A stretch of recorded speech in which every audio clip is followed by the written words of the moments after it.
WrestleMania 41 Night 1 predictions. Now, minus a swerve or two, I think I feel pretty comfortable with my predictions. But you guys drop your predictions and also let me know.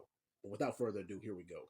I think the match is going to open up night one is Rey Mysterio versus El Grande Americano. Luchador versus Luchador. And I actually feel comfortable picking El Grande Americano in this one because Rey Mysterio has had his share of WrestleMania moments. He's starting to get up there in age. And why not have this big moment for El Grande Americano?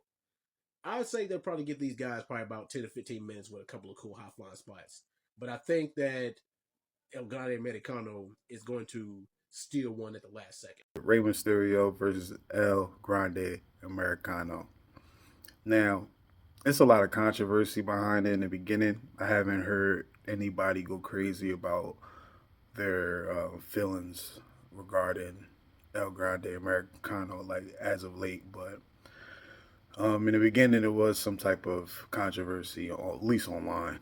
Um, didn't hear it in the arenas or whatnot, but this is to me. I feel like this match was to get Rey Mysterio on a card, similar to Randy Orton, but Randy Orton had a little bit more going there. But I'll say for Rey Mysterio to get on the card, because if you have Rey Mysterio on the card, WrestleMania, it's going to bring in a whole lot of people from the past that may not watch the product anymore.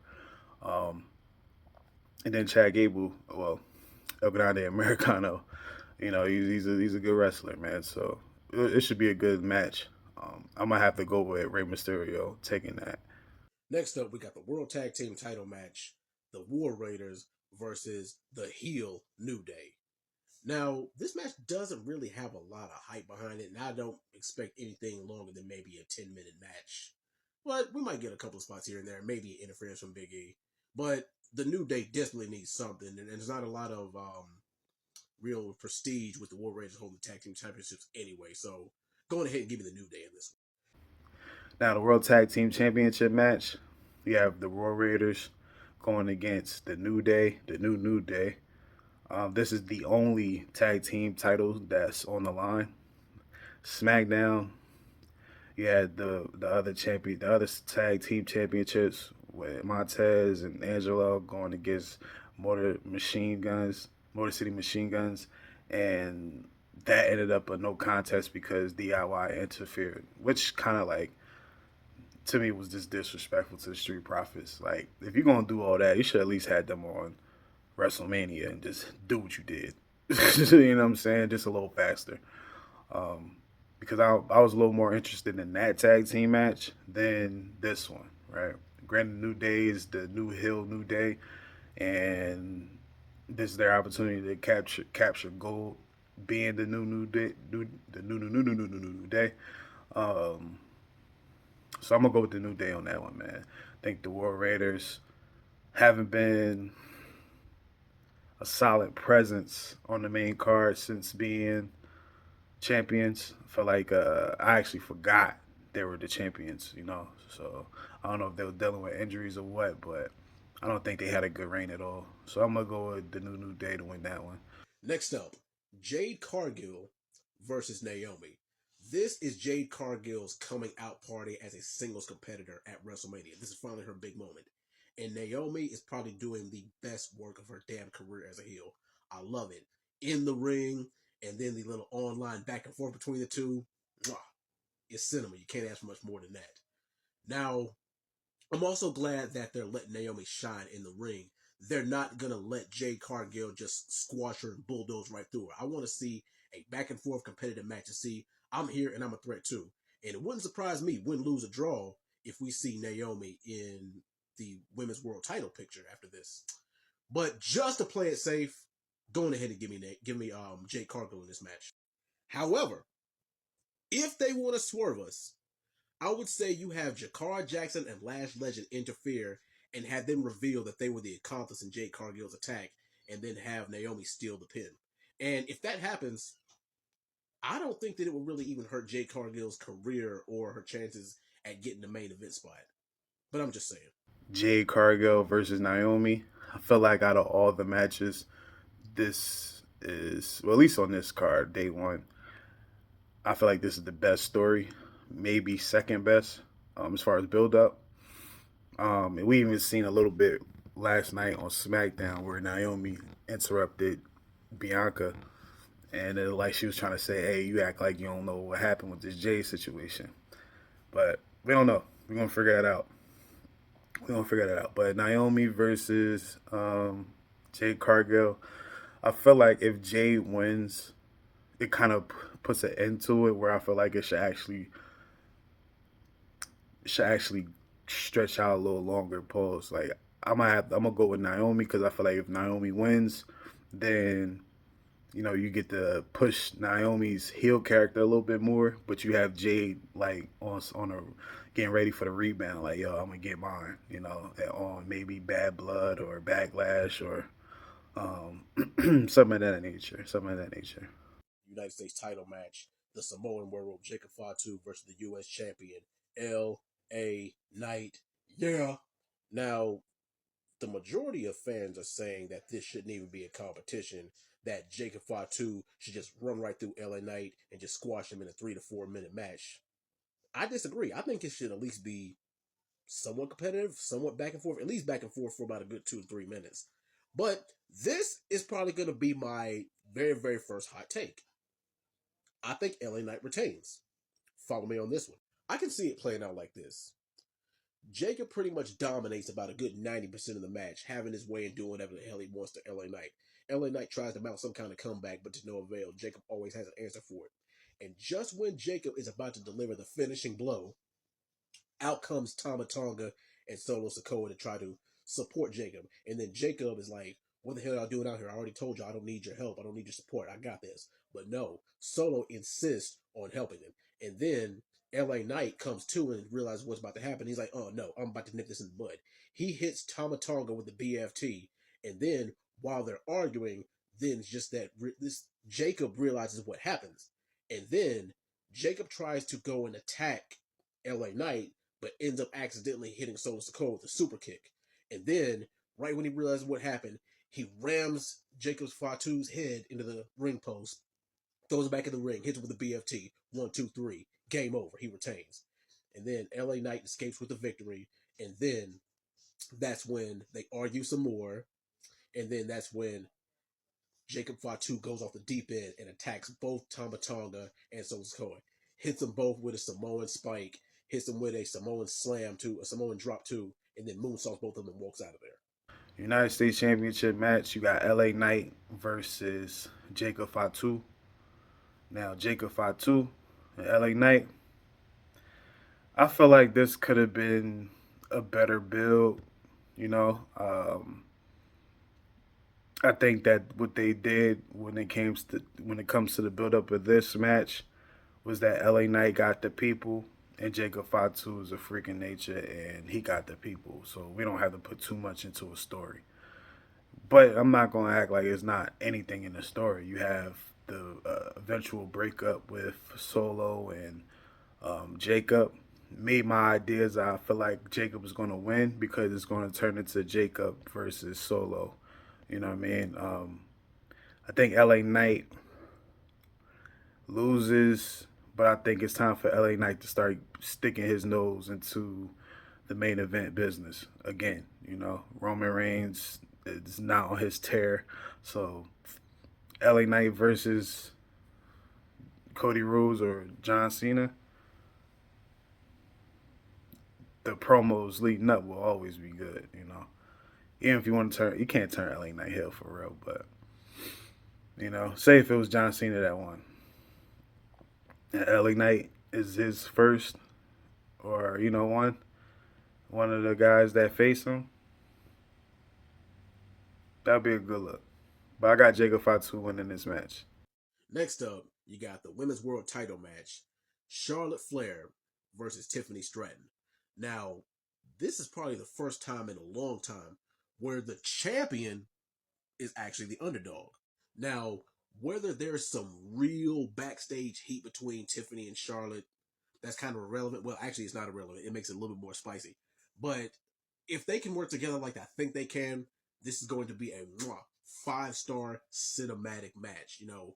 Trading aerial attacks, a couple of technical moves, a figure four here and there.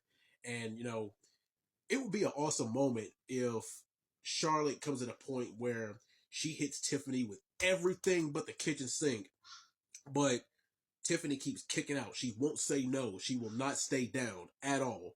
And then, just when it's going to kind of be like a Kurt Angle, Shawn Michaels moment, except the opposite happens, where Charlotte gets frustrated, picks up Tiffany by her hair, yells in her face, and says, "You're not on my level. You're not better than me. Just stay down." Then hits her with a roll up pin, 1, 2, 3.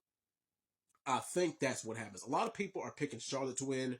Give me Tiffany Stratton to retain in this fashion because I think it's time to pass the torch. Tiffany Stratton versus Charlotte Flair for the women's WWE Women's Championship. Yeah. In the beginning, this was awkward. The build up.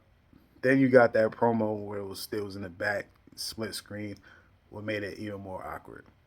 Then you had the next week when Tiffany came at Charlotte personal life. That was awkward. You know what I'm saying? It is like, yo, I'd rather see them fight instead of have a match. That's the type of time I was on. And if y'all confusing the two, I'm talking about straight up fight, no rules, nothing. Just meet me in the back, get to squabbling. But SmackDown, I felt like both of them was trying to clean it up. Charlotte more than Tiffany, but something Tiffany said in her promo with Byron Saxton made me believe she was not going to win.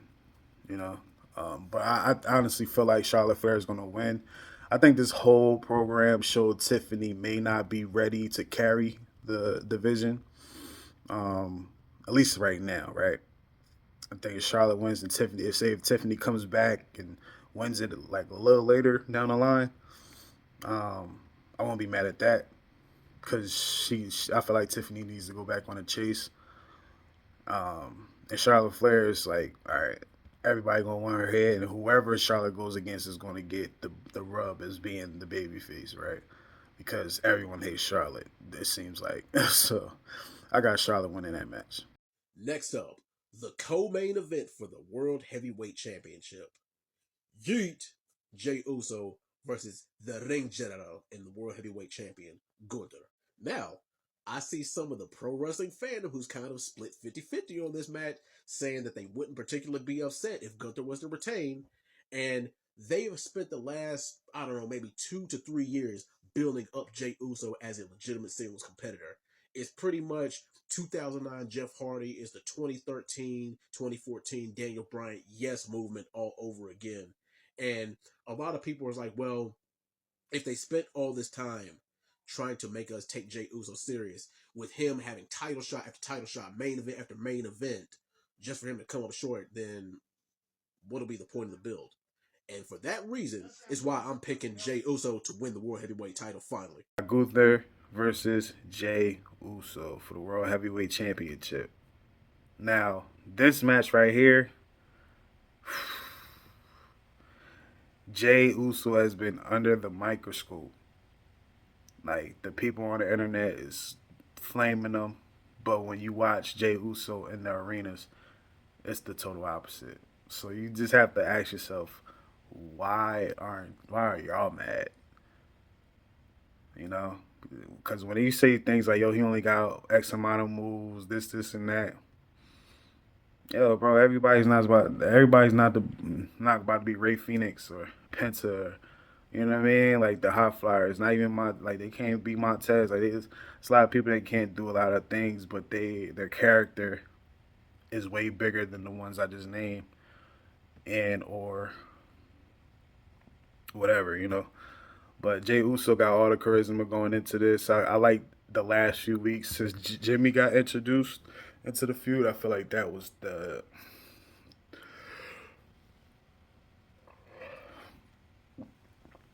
I feel like that is the one that made this match very, very, very interesting. I got Jey Uso, man, winning this match. If Gunther wins and Jey loses, bro, I think it's over for the main event Jey Uso run. So I honestly feel like these last 4 years for Jey Uso, all you saw was build, build, build, build, roadblock. get over it, build, build, build, and now we at the end. This is the end game for Jey Uso, man. So I got Jey Uso becoming the champion, doing something that 5 years ago we would have said, yeah, right. So I got Jey Uso in that one. Last but not least, you got the night one main event: CM Punk, Seth freaking Rollins, and the tribal chief himself, Roman Reigns. And CM Punk has Paul Heyman in his corner. Now, this match has so many layers and so many different interconnecting backstories that date all the way back to 2013, to the formation of the Shield, to pretty much CM Punk disappearing and Paul Heyman jumping from person to person being their manager, to Seth and Roman never putting their feud to bed, to Roman, losing everything, from him being on top of the mountain, the tribal chief, to him losing everything. And that makes it very, very interesting because you can make a case for all three of these guys winning. Now, the biggest question is who eats the pin in this match? I went back and forth on this, and a lot of people are like, there's no way in hell that Roman Reigns could lose two back to back WrestleManias. It's not possible, is it? And this is CM Punk's very first WrestleMania main event. He's 46 years old. He's got to make it count because he's not going to have too many more WrestleManias left in him. Seth Rollins, however, has been here before. And as far as who has more to lose in this match, I would say CM Punk does. And there's also some people saying that Paul Heyman might turn on both CM Punk and Roman Reigns and side with Seth Rollins being the new Paul Heyman guy. I wouldn't be surprised if that happens. But I think the winner of this match will be none other than CM Punk. And I think that Roman Reigns eats the pin in this one. Anyway, guys, that is my WrestleMania 41 Night 1 predictions. You guys drop a comment. Let me know how you feel about it. And my Night 2 prediction is coming soon. But this has been your boy, the Dread Man, representing WWG Wrestle with Greatness. See you guys next time. Roman Reigns or CM Punk versus Seth Rollins for the love of Paul Heyman. This match right here is hard to call, man. This is one of the hardest matches to call, and it's funny because both triple threat matches are hard to call, right? Um, you can make case for everyone, but I think when it comes to these three, the case that holds the least weight will be if Roman won. Because if Roman won, where does it go, right? Unless if he pins Seth Rollins, all right, you got that going. If he pins CM Punk, all right, you got something going with there. But like, how long would that last, right? If CM Punk wins, I feel like that can cause a lot of uproar because you got Seth Rollins that might blame Roman, and then it's like, all right, now these guys are still connected, right? Um, so they want to go at CM Punk, and they might team up or something like that, right? But then if Seth Rollins wins, and Seth Rollins wins because what he said to Paul Heyman got to him, and Paul Heyman joins Seth Rollins, I feel like that will be the beginning of Seth Rollins' reign of terror, right? Because sometimes in his promo in this whole program, he was speaking about not getting what he deserves, where he put in the most work out of these guys, right? He's not getting what he deserves. So Paul Heyman joining his side so he can start getting what he deserves. I'm kind of with that. Or like another thing I thought about, but I don't think it's going to happen is like if Seth Rollins helped John Cena, and joined The Rock. But I think this is a little better if he wins, Seth Rollins wins, because he hasn't really won in a while as far as big matches. But if Seth Rollins wins and Paul Heyman joins him, you got something real good there.